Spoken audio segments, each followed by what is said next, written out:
अखिल जगस्वामी साम सदा शिव मल्हारी मणिमल्ल संहारक ऐश्वर्य प्रदाता शक्तिदाता जय दुरी गणाधीशित आदिरुद्र श्री मातंड भैरवा।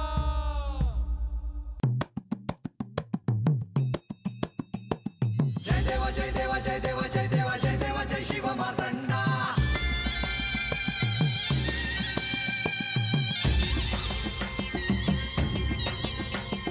जय देवा जय देवा जय देवा जय देवा जय देवा जय शिव मातंडा। हरिवर्धन मल्हारी तुझी प्रचंडा। अगडदुम नगारा सोन्याची जेजुरी देव गेले जेजुरा निळा घोडा।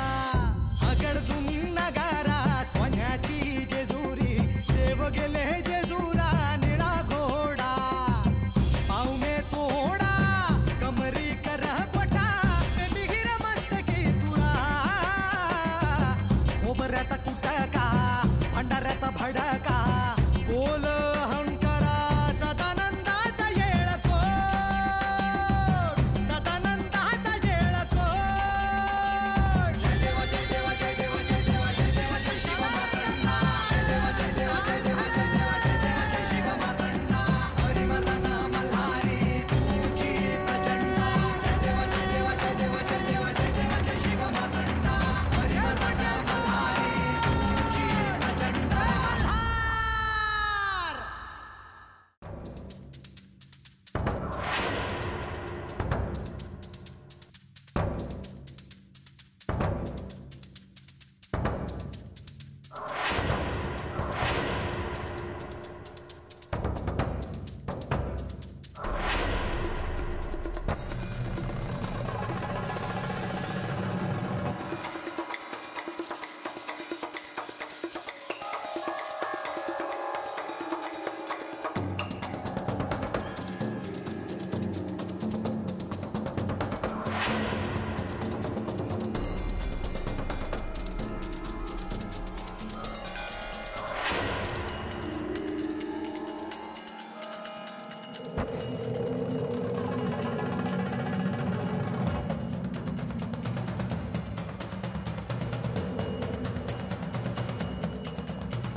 असं आज काय झालं आहे मला?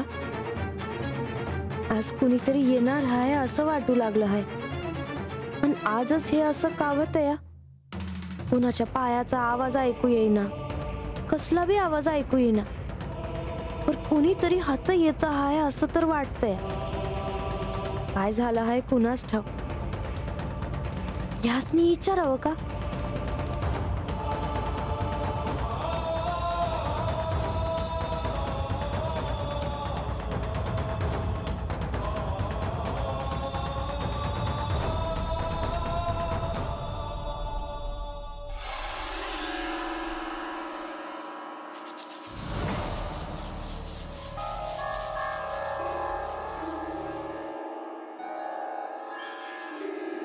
बानू देवा,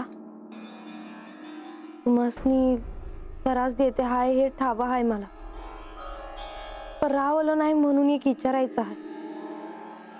मला असं का वाटतं आहे का कोणीतरी येणार आहे, आणि आता पतूर जवळ जवळ असं वाटलं आहे तेव्हा कोण ना कोणतरी भेटलं आहे बघा। तसं असेल तर तुला त्याचा आजही प्रत्यय येऊ शकतो बानू। तुला आजही कोणीतरी भेटू शकतं। म्हणजे मला जे वाटतं आहे ते खरं होणार, आणि कोण भेटणार आहे मला ते मी तुला कसं सांगणार, पण तूच म्हणालीस ना की जेव्हा जेव्हा तुला असं वाटलं तेव्हा तेव्हा तुला कोणीतरी भेटलं आहे म्हणून। तसंच आजही तुला कोणीतरी भेटू शकतं। देवा, एक विचारू, म्हणजे तुम्हासनी ठाव आहे ना काय होणार आहे आज ते? मला ठाऊक असूनही मी तुला ते सांगत नाही असं तुला वाटतंय का? नाही देवा, तसं नाही, जाऊ द्या देवा, मी अजून त्रास नाही देत ती तुम्हाला.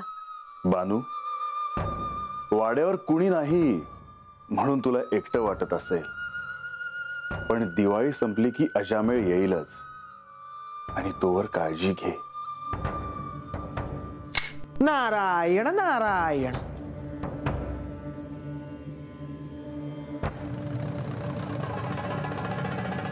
देवा, मुनिवर, तुम्ही आणि तेही ह्या क्षणी? नारायण नारायण. देवा, गडावर अशी दैवी घटना घडणार म्हटल्यावर त्यासंबंधी विचारणा करायला आलो आहे. काय विचारायचं आहे तुम्हाला? देवा, श्री म्हाळसा देवींना श्री पार्वती देवी भेटणार हे आता मला ठाऊक आहे, परंतु असे घडल्याने भविष्यात ज्या घटना घडणे अपेक्षित आहे त्या घडणार नाहीत. मुनिवर, तुम्हाला नेमके काय म्हणायचे आहे? क्षमा असावी देवा, परंतु आता श्री म्हाळसा देवींना साक्षात्कार होणार हे स्पष्ट दिसत आहे. त्यामुळे आता आख्यान होणार की नाही याचीच मला चिंता आहे. आणि तुमचे अवतार कार्य ही संपणार आहे का?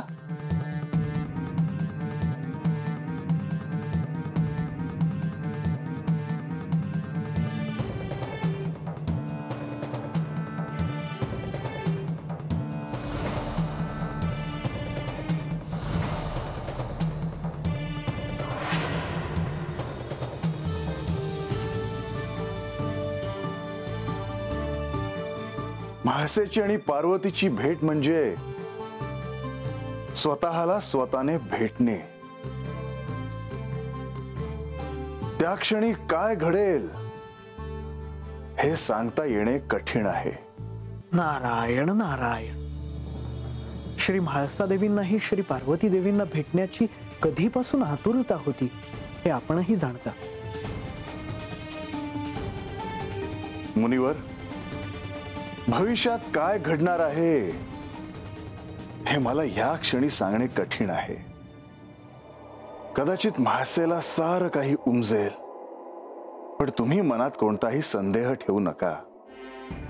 कदाचित म्हाळसेला ती स्वतः पार्वती आहे हे कळणार देखील नाही.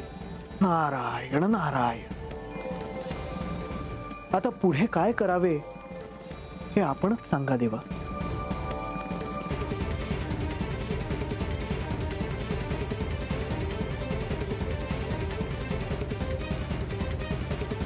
मुनिवर, त्या क्षणाची वाट पाहूया.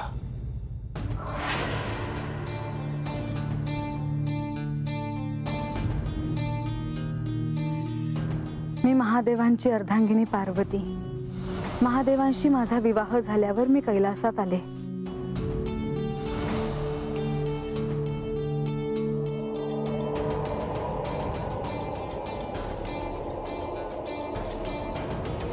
दीपावलीचा सण संपता क्षणी म्हाळसेची आणि पार्वतीची भेट होणार आहे.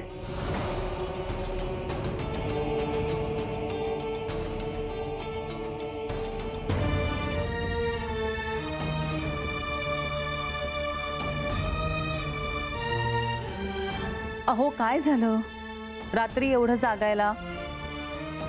काही नाही. तुम्ही सांगणारच नाही. नुसतं गप्प बसून जागरून असं काहीही होणार नाही. आपण व्हा पुढे, मला झोप येत नाहीये. अहो, तुम्ही इथे येऊन माणसाशी बोलणार होतात ना. तुमच्या मनात काहीतरी आहे ते तिला सांगणार होतात ना. तुम्ही मला शांत राहू द्या, मी विचार करतो. विचार करू नका. आपल्या लेकीसाठी काहीतरी करा. त्यासाठीच आपण इथे आलो आहोत ना. हवं तर देवांशी बोला. काय बोलू? त्या बानूचा काही सोक्ष मोक्ष लावायचा आहे की नाही, का केवळ पाहत बसायचं? अहो, पण आता ह्या विषयात आपण काय बोलणार? धन्य आहात तुम्ही. अहो, थेट सांगायचं, परत पाठवून द्या बानूला, नाहीतर दूर पाठवा कुठेतरी. मला आता तो विषय काढायचा नाहीये. मग मला अडवू नका. मी बोलेन देवांशी. कृपया असं काही करू नका. अहो आपली लेक दिली आपण त्यांना, फुलासारखं जपलंय तिला, लहानाचं मोठं केलं ते असं दुःख सोसायला का? आणि आता नाही बोलणार तर कधी बोलणार? आणि आई बाप असल्याचा उपयोग काय मग माणसाला? तिने एकटीनेच परिस्थितीशी लढायचं का? तुम्ही म्हणताय ते मला समजते, पण श्री खंडेराय हे साक्षात श्री महादेव आहेत आणि ज्या अर्थी त्यांनी दुसरा विवाह केला त्या अर्थी निश्चितच त्यामागे काहीतरी कारण असले पाहिजे. काय कारण आहे तुम्हाला ठाऊक आहे का? विवाहाआधी तुमच्याशी काही गुप्त बोलणी झाली आहेत का? नाही, अहो काहीतरीच काय.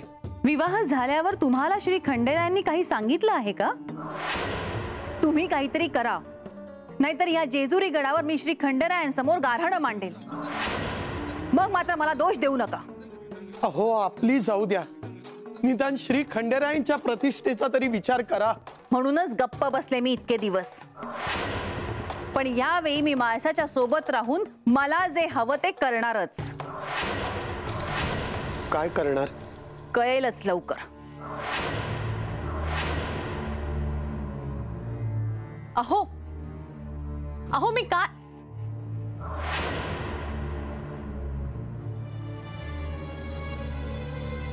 म्हाळसा, संपूर्ण सृष्टी कशी शांतपणे झोपली आहे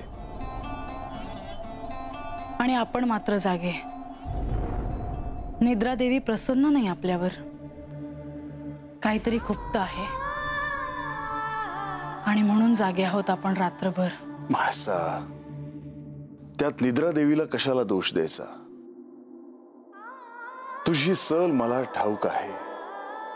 हो ना, मग मला बरं वाटेल असा काहीतरी निर्णय घ्या ना. म्हाळसा, काढून टाका त्या बानूला माझ्या आयुष्यातून. केवळ माझे होऊन का नाही राहत तुम्ही? या राजवाड्यातून पाहतानाही तिचा वाडा दृष्टीस पडतोच. कितीही नाही म्हटलं तरी या ना त्या कारणाने ती समोर दिसतेच. म्हाळसा, आपण एकत्र असताना हा विषय नको काढत जाऊस. आपण दुसऱ्या एखाद्या विषयावर बोलूया का? बरं, मला सांगा तुम्ही मला दिलेल्या वचनाचं काय झालं? वचन? कोणतं वचन? 16 सोमवारच्या व्रताचं फळ तुम्ही देणार होतात. माझी आणि पार्वतीची भेट होईल असा आशीर्वाद तुम्ही दिला होता. अजूनही माझी आणि पार्वतीची भेट झाली नाही. होय, मी तुला तसं वचन दिलं होतं, पण आता मीही विचार करतो आहे की ही भेट कशी घडवून आणावी. का? त्यात काय अवघड आहे? आता हे तुला कसं समजून सांगू? याचा अर्थ तेही घडू नये म्हणून तुम्ही काहीतरी कारण शोधता आहात. तसं नाही म्हाळसा, माझे शब्द कधीही व्यर्थ जाणार नाहीत. हो, पण मला विलंब झालेला नको आहे. मला पार्वतीची भेट घ्यायची आहे. तिच्याकडे माझ्या सगळ्या प्रश्नांची उत्तरं आहेत हे निश्चित. त्याने तुझे समाधान होईल हे मी आत्ताच कसं सांगू? आधी तिची आणि माझी भेट तरी होऊ द्या. तुझा आग्रहच आहे तर मी तुला दिलेले वचन पूर्ण करतो. ऐक, सूर्योदयापूर्वी तुझी आणि पार्वतीची भेट होईल.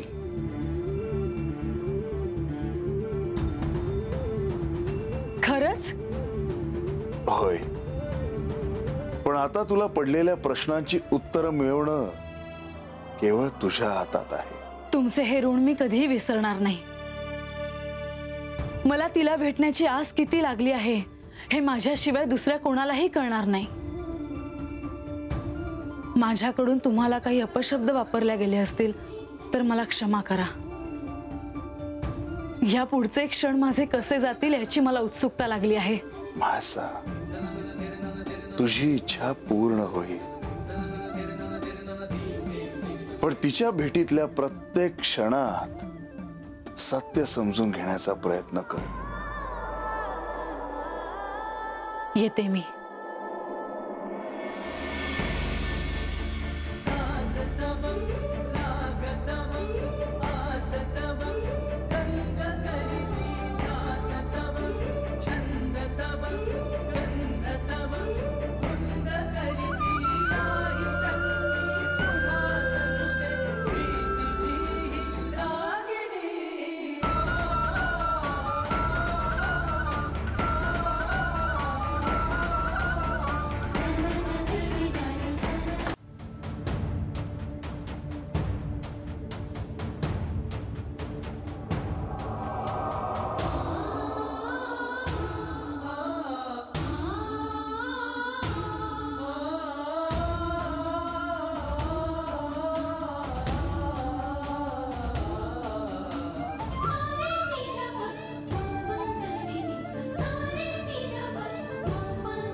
गणेश, तू अजून जागाच आहेस?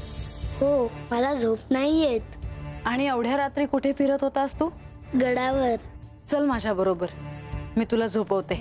माते, आज मी तुझ्या जवळ नाही झोपणार. कुठे जाणार आहेस मग? मी आज जागाच असणार आहे. का? आज काय घडणार आहे असं? ते मला ठाऊक नाही, पण संकेत तर येत आहेत की काहीतरी अद्भुत घडणार आहे म्हणून. आणि म्हणून तू आज जागा राहणार आहेस? हो, सूर्योदयानंतर तुलाही ते कळेलच. तुझ्यापासून ते लपून नाही राहणार. घटना शुभ आहे ना? अर्थात. यावेळी यापेक्षा शुभ काही असूच शकत नाही. मग अशा वेळी तू माझ्यासोबत का नाहीस? अशा वेळी तू एकटीच असणं अपेक्षित आहे. तशी मी एकटीच सगळं समजून घेण्यासाठी धडपडते आहे. माते, आज मी तुझ्यासोबत येत नाही म्हणून तुला वाईट वाटलं का? नाही, काहीतरी विशेष कारण असल्याशिवाय तू असं म्हणणार नाहीस, हे मला ठाऊक आहे. माते, आता तू विश्रांती घे.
तिम्माशेठ,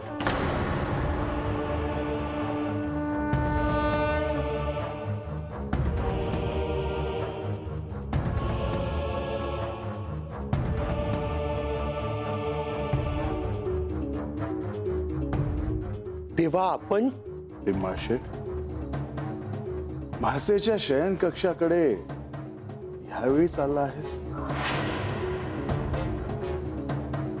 क्षमा असावी देवा, परंतु मी म्हाळसालाच भेटायला चाललो होतो. तिम्माशेठ, अरे ती तुझीच कन्या आहे, तू तिला केव्हाही भेटू शकतोस. पण मला असं वाटतं की या क्षणी तू माझ्यापासून काहीतरी लपवत आहेस. तिम्माशेठ, क्षमा असावी देवा, परंतु जे सत्य आपण मला सांगितले की म्हाळसा हीच पार्वती आहे, हे सत्य मी म्हाळसाला सांगायला जात होतो. तिमाशेठ तू मला वचन दिलं होतंस की हे तू कोणालाही सांगणार नाहीस, आणि तू हे वचन मोडायला निघाला होतास.